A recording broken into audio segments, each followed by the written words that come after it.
Friends, मी अश्विनी. स्वागत आहे आजच्या ब्लॉगमध्ये.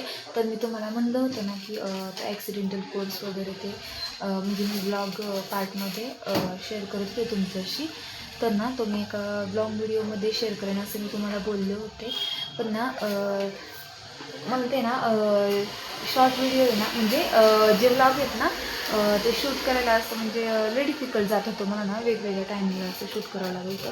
एकदम असं शूट करता येत नव्हतं. तर ना कस्टमर पण यायची मेडिकलवर, त्याच्यामुळं आता हो मी जो लॉंग व्हिडिओ शूट करते ना तर त्यात मला कळलं नाही की नक्की इथे कॅमेऱ्यामध्ये बघायचं का की फेस टू फेस बघायचं का इकडे साईडला बघायचं. असंच का? ठीक आहे. तर तो ॲक्सिडेंटल कोर्स म्हणून जी सिरीज मी केली ना, एक मिनिट. तर ते ॲक्सिडेंटल कोर्स म्हणून मी सिरीज म्हणजे तसं म्हणता येणार नाही. जे मी पार्ट ब्लॉगमध्ये शूट करत होते ना की तर ते ॲक्सिडेंटल कोर्स म्हणजे तो असा आहे की ना माझ्या ध्यानीमनी नसताना मला तो म्हणजे ह्या फार्मसीला ॲडमिशन घ्यावं लागलं. का तर ते सांगते 10वीपर्यंत माझं शिक्षण ना जिथे माझा जन्म झाला मावली या गावी, तिथंच माझं शिक्षण झालं. सॉरी तुम्हाला जरा आवाजाचं डिस्टर्बन्स होत असेल. म्हणजे आपलं मेडिकल रोडच्या साईडला आहे ना, त्याच्यामुळं. तर ना माझं 10वीपर्यंत शिक्षण माझ्या गावीच झालं. मग त्यानंतर ना मी 11वी-12वी 10वीला मला जास्त पर्सेंटेज पडले. हे मी गेल्या म्हणजे शॉर्ट ब्लॉगमध्ये सांगितलेलं आहे, शॉर्ट्समध्ये सांगितलेलं आहे. माझं ना 10वीला ना मला 79% होते. त्याच्यामुळे ना मला 11वी-12वीला म्हणजे 11वीला सायन्सलाच घ्यावं लागलं.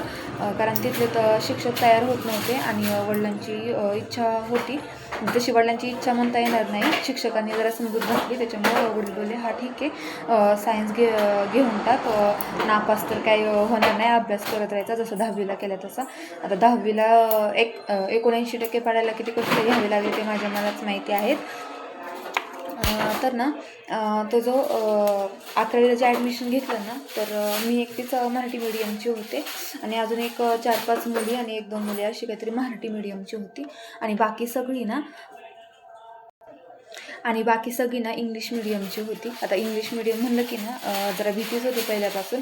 आणि सायन्स म्हणलं की तुम्हाला तर माहिती आहे सगळं इंग्लिशमध्येच असतं.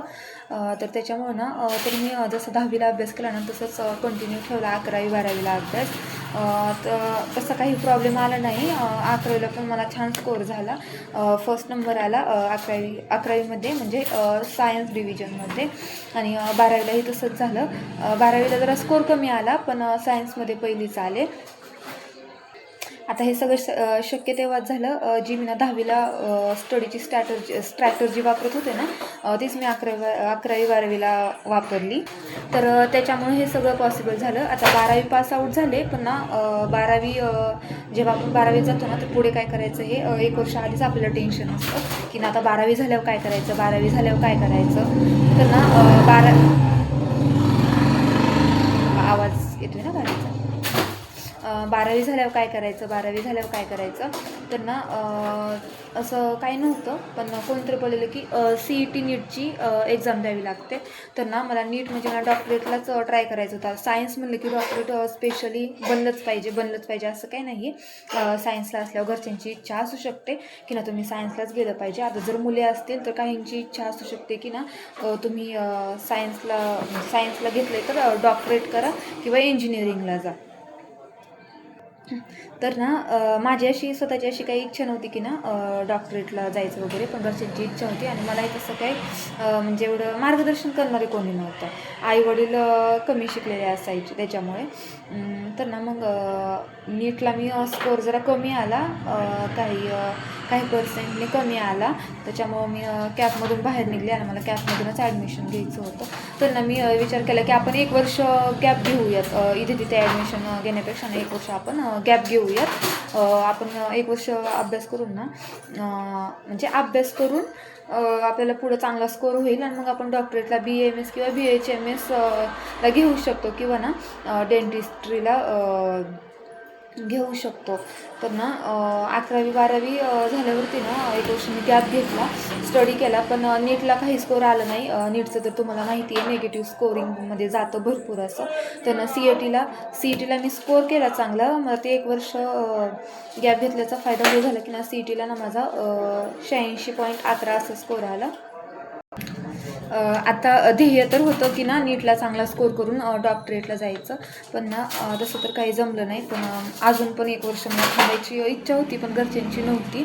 त्याच्यामुळे आपलं ना सी-ई-टीला ॲडमिशन घेतलं. तर ना आता सी-ई-टीला पण ना मला पहिल्या राऊंडला लागलं नाही, म्हणजे कोणतंच कॉलेज लागलं नाही. मी जवळपासची टाकली होती सासवड वगैरे, पण लागलं नाही. कारण ना मी एक 2-4च कॉलेज टाकायची लिस्टमध्ये, पहिल्या राऊंडमध्ये, दुसऱ्या राऊंडमध्ये. तर ना मी तिसऱ्या राऊंडमध्ये ना 51 कॉलेजची नावं टाकली नाही, सॉरी 33 का 31 कॉलेजची नावं टाकली होती. आता एवढ्या कॉलेजची नावं टाकल्यावर ना माझं ना म्हणजे लिस्टमध्ये नाव आलं की ना तुम्हाला म्हणजे मला बारामतीचंच कॉलेज लागलं, जे की मी थांबली नाही पुढे की आपण अजून 4थ्या राऊंडला वगैरे टाकावं, असतं का नाही ते पण माहीत नाही मला. तर ना मला बारामतीचं कॉलेज लागलं, जे की Delonix societies Baramati college of pharmacy. आणि आता ही जी आपण सिरीज चालू केलेली आहे, तर ना त्याला मी ॲक्सिडेंटल कोर्स का म्हणते ना, ते मी आधीपासून नाही म्हणते. तर ह्याला काय म्हणायचं ना, तर ना आपला जो इंट्रो होतो ना, समजा डिग्रीच्या कॉलेजला गेलं किंवा ना डिप्लोमाच्या म्हणा, किंवा आपण 11वीला जरी गेलो ना, तरी आपला इंट्रो होतो वर्गात, क्लासच्या पहिल्या दिवशी होतो. तर ना आम्हाला म्हणजे आमचे क्लास टीचर ना बावकर सर म्हणून होते, आत्तासुद्धा ते आहेत त्या कॉलेजमध्ये. तर ना आणि आमचीच पहिली बॅच होती त्या कॉलेजला. तर ना असंच इंट्रोडक्शन घेताना ना सगळ्यांचा इंट्रो घेतला झाला, माझंही मी इंट्रोडक्शन दिलं. तर सगळ्यांचं इंट्रोडक्शन झालं ना, तर त्यानंतर मी सर स्वतःबद्दल इंट्रोडक्शन देत होते. तर ना सर स्वतःबद्दल इंट्रोडक्शन देताना असं बोलले की ना मी पण तुमच्यासारखंच होतो, मला हे कळत नव्हतं की कशाला ॲडमिशन घ्यावं कशाला नाही. त्याच्यामुळे ना मी पण म्हणजे ॲक्सिडेंटलीच या डिव्हिजनमध्ये म्हणजे या फार्मसी फील्डमध्ये आलेलो आहे, या मेडिकल फील्डमध्ये आलेलो आहे. का तर घरच्यांचा म्हणजे घरच्यांचा जसं सपोर्ट होता त्यांचा, असं ते सर बोलले. त्यांना सर बोलले माझ्या मते ना इथल्या ना 80 ते 90% लोकांचा म्हणजे मुलामुलींचा ना हो ॲक्सिडेंटल कोर्स आहे. का तर आपल्याला इकडे नीटला कमी मार्क पडले, त्याच्यामुळे आपण सी ई टीने करायचं काय, तर चला बाबा फार्मसी घेऊ असं. त्याच्यामुळे ना हो सगळ्या ॲक्सिडेंटल कोर्सची म्हणजे हो ॲक्सिडेंटल कोर्स आहे. आणि ही जी मी जर्नी शेअर करते ना, जर्नीच म्हणता येईल ॲक्सिडेंटल कोर्स. म्हणजे मला सुचत नव्हतं की ना आपण लॉंग व्हिडिओमध्ये काय शेअर करावं. तर ना मला तर ना शॉर्ट व्हिडिओ तर काय डेलीचे म्हणजे टाकताच येत नाही आहेत. आणि ना फॉलोअर्स म्हणजे सबस्क्रायबर पण कमी होतात. आता ते कोण सबस्क्रायबर आहेत ते मला माहीत नाही. 2-4 कमी होतात, दुसऱ्या दिवशी परत 2-4 ॲड होतात, परत 2-4 कमी होतात, 2-4 ॲड होतात. आपला 200च्या पुढं तर ना काय म्हणजे आपला आकडा जातच नाही आहे. तर ना माझी खूप इच्छा आहे की ना माझे पण सबस्क्रायबर ना नका का आपलं ते मॉनिटाईज होईना यूट्यूब चॅनल, पण माझे सबस्क्रायबर ना 999 तरी असली पाहिजेत. का तर माझी बड्डे डेट आहे ना 9 सप्टेंबर 1999. त्याच्यामुळे ना माझे 999 तरी सबस्क्रायबर पाहिजेत. तर मॉनिटायझेशनसाठी ना 1000 सबस्क्रायबरचा काहीतरी क्रायटेरिया असतो. मला ते नसले तरी चालतील, 999 असले तरी चालतील. मला ना 99 आकडा पाहिजे सगळीकडं. आणि मी ना माझ्या म्हणजे आपण यूट्यूब चॅनलवरती ना माझ्या पूर्ण 999 व्हिडिओ असतील. आणि त्या 999 व्हिडिओमध्येच मला ना 999 सबस्क्रायबर पाहिजेत, असं ना माझं टार्गेट ठेवलं आहे मी. आणि जो वॉच टाईम लागतो ना तर तो 999 झाला तरी चालेल, आनंदच आहे. मॉनिटाईज नाही झालं तरी चालेल, पण मला ना 99 आकडा तर पाहिजेच. तर ना मला तर वाटतं ना माझ्या आत्तापर्यंतच्या व्हिडिओमध्ये ना होच माझा जरासा जास्त लाँग व्हिडिओ होणार आहे. म्हणजे खूप जास्त तर होणार नाही आहे, होईल जरा होईल एक 10-12 मिनटाचा. माझी इच्छा आहे की मी 15 मिनटापर्यंत मी बोलू शकते काय ते मला माहीत नाही. पण मी हो व्हिडिओ जेव्हा स्टार्ट केला ना तेव्हा मलाच माहिती नव्हतं की ना मी 5 मिनटं तरी बोलेल का नाही. तर ना असं म्हणजे असं डायरेक्ट इंट्रोडक्शन द्यायचं किंवा नाही एखाद्या टॉपिकबद्दल बोलण्यासाठी ना मी आत्तापर्यंत सर्वात जास्त बोललेली आहे. तर ना आता मी 9 मिनिट 25 सेकंद असं काहीतरी झालेलं आहे. आणि अजून पुढे किती मी बोलते ते बघूच. आता सरांनी तर सांगितलं की याला ना ॲक्सिडेंटल कोर्स नाव दिलं, पण आता ते चेष्टामध्ये मस्करीमध्ये दिलं असेल ना, पण तिथे पण स्टडी चेष्टा मस्करीमध्ये करून चालणार नव्हतं. करताना 11वी 12वी सायन्स म्हणलं तरी ना एक सब्जेक्ट होता म्हणजे होता मराठी स्कोरिंग करायला थोडंसं काही ना, आणि मराठी आपलं म्हणजे परफेक्ट असतं. इंग्लिश पण थोडकं मोठं येतं, पण ना आता फार्मसीला घेतलं म्हणलं ना की पूर्ण इंग्रजी म्हणजे सगळेच सब्जेक्ट इंग्रजीमधून असतात. इंग्रजी राईट करावं लागतं हे सुद्धा माहिती नव्हतं फार्मसीला गेल्यावरती. पण ना सर पण खूप चांगले होते, बावकर सर म्हणून. त्यांनी ना सगळं म्हणजे ना पूर्ण बेसिकपासून ते ना पूर्ण म्हणजे सगळ्याच गोष्टी शिकवल्या, जसं की ना प्रॅक्टिकल वगैरे. तर ना आमचा क्लास झाला नव्हता, पहिल्यांदा प्रॅक्टिकलच झालं. तर ना प्रॅक्टिकलमध्ये पण सरांनी खूप खूप छान शिकवलं, जिथे म्हणजे आम्हाला कुठंच अशी अडचण आली नाही. तर ना सरांनी शिकवलं. आमचं कॉलेज काहीतरी ना 18 ऑगस्ट 2019 साली म्हणजे चालू झालं. तेव्हाचं माझं 2019 सालीचं ॲडमिशन आहे. तर ऑगस्ट साली तुम्हाला तर माहिती आहे 2020 साली मार्चला आमचं ना लॉकडाऊनमुळे ना कॉलेज बंद झालं. तर तिथून पुढे ना 1.5 ते 2 वर्ष कॉलेज बंदच होतं. मग त्यानंतर लॉकडाऊनच्या काळात जो ना ऑनलाईन क्लासेस वगैरे व्हायचे ना, त्यात पण सरांनी चांगल्या प्रकारे शिकवलं. आता सरांबद्दलच बोलते, त्याच्यामुळे सरच आम्हाला एकटे होते सगळ्याला, असं काही नाही आहे. मॅडम आणि दुसरे पण सर काही होते, सगळ्यांनीच चांगलं शिकवलं. सॉरी, अधूनमधून मी ना व्हिडिओ पॉज करते, कारण ना शिवराज माझ्या इथंच आजूबाजूला गोंधळ घालतो आहे. म्हणजे मी त्याला दुसऱ्या गोष्टीमध्ये गुंतवून दिलेला आहे. तरी ना अधूनमधून जरा लक्ष ठेवावं लागतं, कारण ना तो चालायला शिकतो त्याच्यामुळे. तर ह्या ॲक्सिडेंटल कोर्सचं कुठं आलं तर बरं आपलं, हां, ऑनलाईन पिरियड. मग ना काहीतरी 1.5-2 वर्ष चाललं, म्हणजे माझे 2 वर्ष त्यात गेले ऑनलाईनच्या ह्याच्यात, म्हणजे ऑनलाईन क्लासेस वगैरे चालायचे. मग त्यानंतर ना लग्न झालं 2021 साली.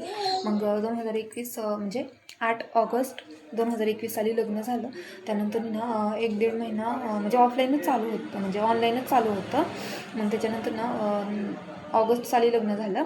नोव्हेंबर ते डिसेंबरच्या दरम्यान आमचं परत पुन्हा एकदा ऑफलाईन कॉलेज चालू झालं. तर त्यानंतर ना मी 2 वर्ष पूर्ण असं कॉलेज केलं. स्टडी जसा आधी करायचे ना तसाच करत गेले.